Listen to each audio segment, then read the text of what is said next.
You got the promotion, the acceptance letter, the opportunity, the success you worked so hard for, and instead of celebration, you got concern. Are you sure you can handle that? I just don't want you to get hurt. That seems like a lot of pressure. They call it love. It's not. It's sabotage. Here's why they undermine your success and how to recognize it.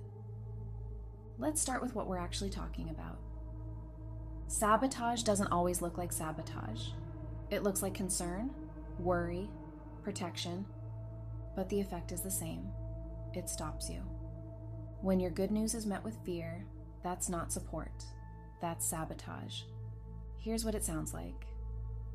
When you get a new job, that's a long commute. Are you sure it's worth it? What if you can't handle the workload? Your current job is stable. Why risk it? When you get into college is so expensive. Is it really necessary? What if you fail out?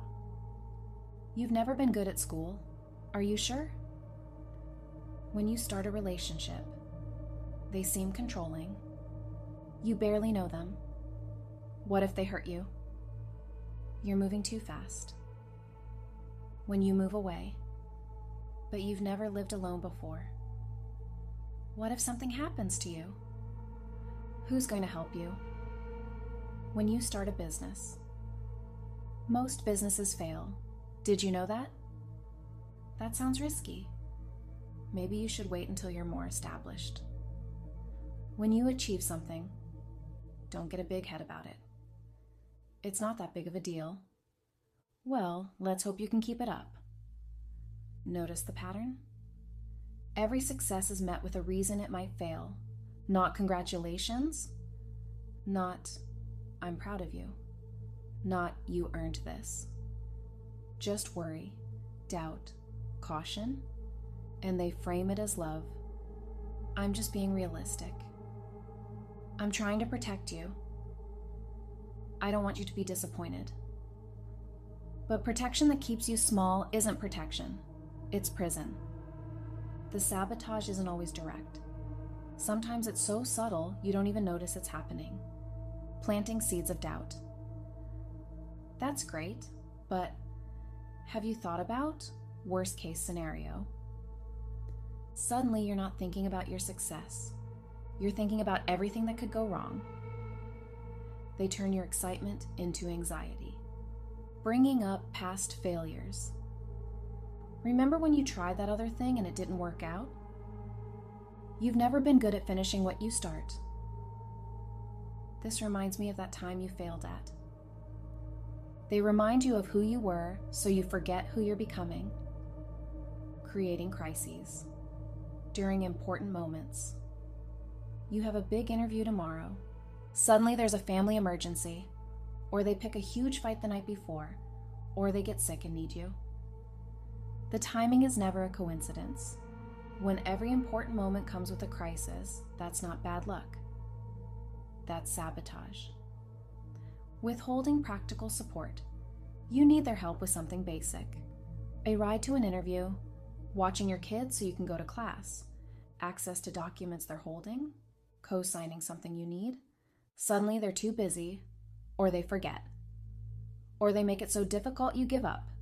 They don't say no, they just make it impossible. Undermining your confidence. You got the job? Wow, I'm surprised. They must have been desperate. Well, let's see how long this lasts. I hope you know what you're doing. Every achievement comes with a caveat. They can't just be happy for you. There's always a but. Always a concern. Always a reason to worry. Comparing you to others.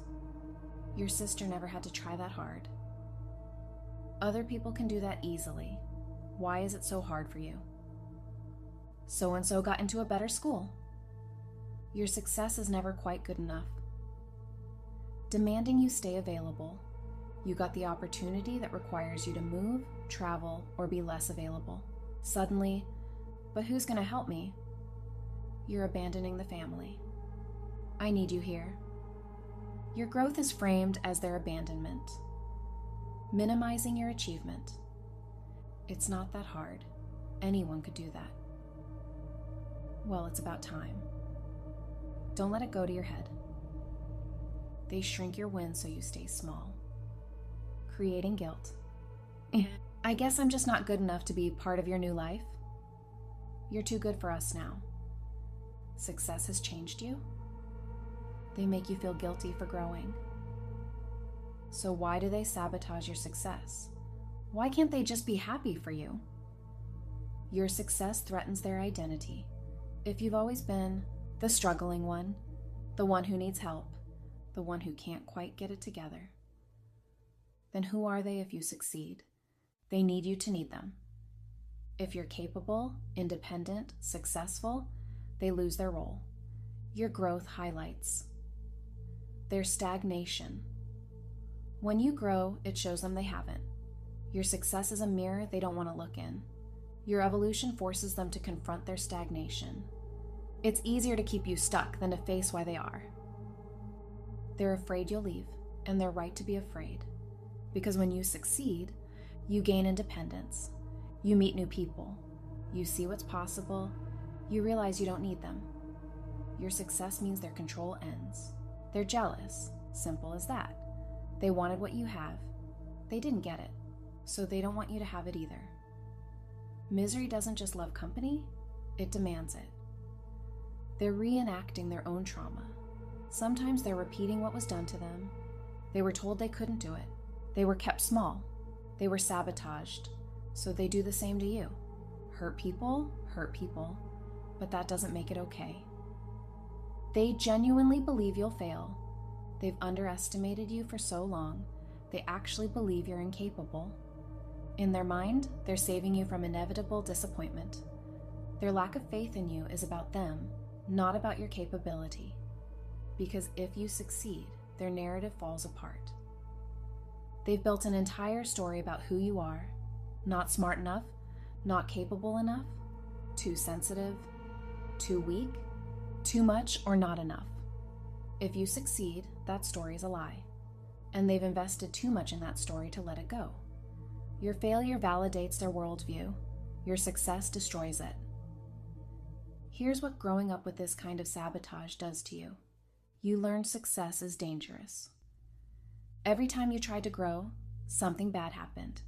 So now, you self-sabotage before they can. You downplay your achievements. You feel guilty when things go well. You wait for the other shoe to drop.